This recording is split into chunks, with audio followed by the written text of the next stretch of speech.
அருட்பெரும் ஜோதி அருட்பெரும் ஜோதி தனிப்பெரும் கருணை அருட்பெரும் ஜோதி. இந்த பதிவில்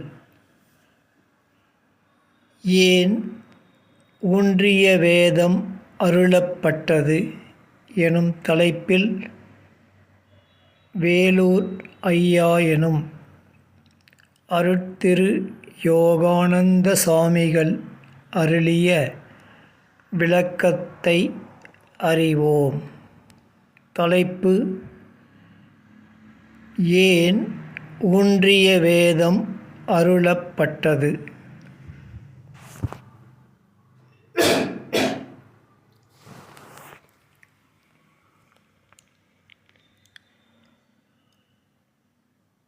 உலகறி வேதம் உலகங்களை அறிவிக்கும் வேதம்.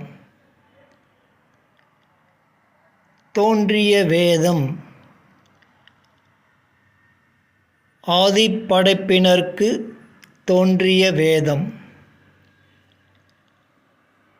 அருள்ஜோதி அநாதி படைப்பினர் படைத்த ஆதி படைப்பில் மாயை உபாதான காரணமாய் படைப்பு செயல்பட்டது. ஐந்தொழில் கர்த்தர்கள் ஐந்தைந்தாய் அனந்தமாய் எண்ணற்ற உலகங்களை படைத்தும் காத்தும் அழித்தும் மறைத்தும் அழித்தும் வாழ்கின்றனர். இவர்களின் தொழில் மாயையை கடந்து செயல்படாது. அநாதி படைப்பின் தூய்மையை இழந்ததால் மாயையின் முடிவே இவர்களின் எல்லை ஆதலின் அங்கே மேலும் அறியாது தடைப்பட்டனர். இவர்களுக்கு இதுவரை தோன்றி மேற்கொள்ள தோன்றாமையால் இவர்களின் முடிவை பிரம்மம் என்றார்கள். இம்முடிவு ஒரு தோற்றமே, அங்கு ஊன்றி நிற்க முடியவில்லை. இவர்கள் நின்ற இடம் சிற்சக்தி எனும் கலப்புத்திரை. இதனை குறிக்கும் சொல்லே கண்டவர் விண்டிலர் விண்டவர் கண்டிலர்.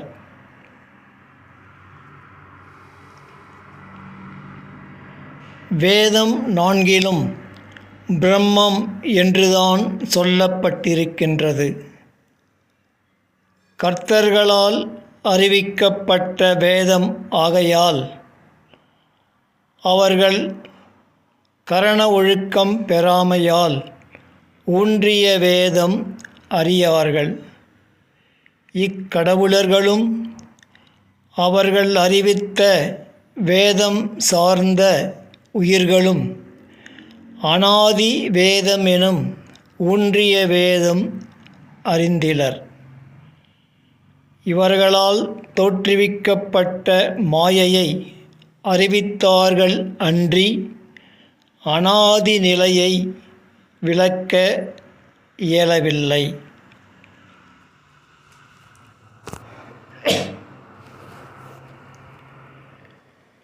ஆகையினால்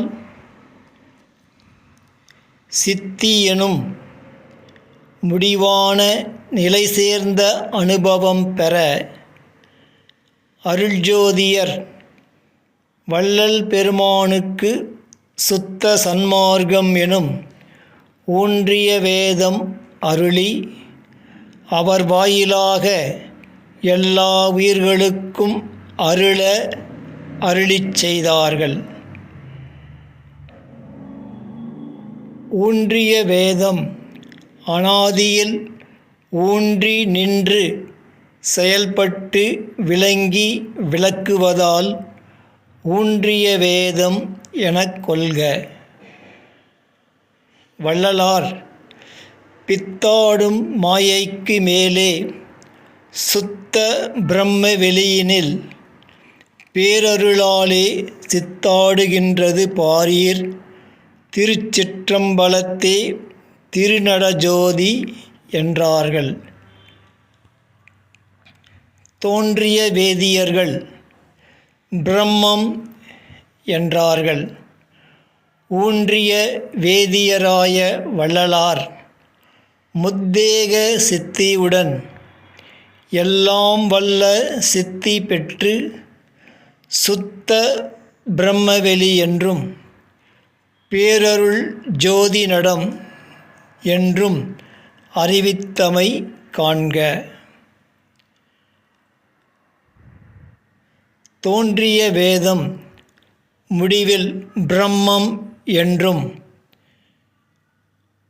இதனை அசுத்த முடிவு எனக் குறிக்கும் வகையில் சுத்த பிரம்மவெளி என்றார்கள் வள்ளல் பெருமானார். அத்தோடு சும்மா இராமல் அருள்ஜோதி சித்தாடுகின்றது பாரீர் என்று உயிர்களுக்கு ஊன்றிக் காட்டுகின்றார் வள்ளலார். இந்நிலையே மரணமிலா பேரின்ப பெருவாழ்வு. விளக்கம் முற்றிற்று. இப்பதிவும் முற்று பெறுகின்றது. அருட்பெரும் ஜோதி அருட்பெரும் ஜோதி தனிப்பெரும் கருணை அருட்பெரும் ஜோதி.